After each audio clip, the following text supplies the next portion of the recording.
ধর্ষণকারী তৃণমূল সরকারের দুঘাট, ধর্ষণকারী তৃণমূল সরকার দুঘাট। চলে যাচ্ছে ওই বড়কের বাড়িতে, সেখান থেকে 50,000 60,000 টাকা করে কাটমানি খাচ্ছে তৃণমূলের নেতারা। গোটা রাজ্য একটা চোরেদের আঁটুর ঘরে পরিণত হয়েছে।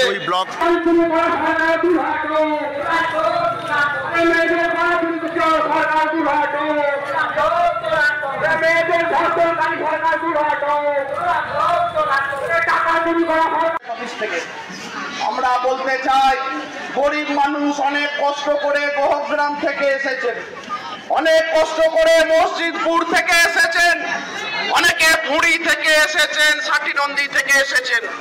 গরিব মানুষরা তো আছেই, সকলে আবেদন পত্র নিয়ে এসেছে।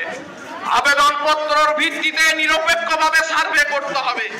তৃণমূলের নেতার সঙ্গে ভালো বন্ধুত্ব, একসঙ্গে হোটেলে বসে মদ মাংস চলে, তার নামটি শুধু বলে দিয়ে পার পাবে না প্রশাসন।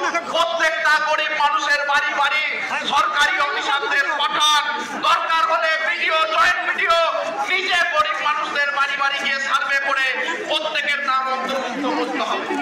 প্রয়োজন হলে আসুন না আমাদের কাছে, আপনি রুম থেকে আসুন, ঠান্ডা ঘরে বসে আছেন, দরকার হলে বেরিয়ে আসুন, বেরিয়ে অনেক গরিব মানুষ ছবি নিয়ে আসেন।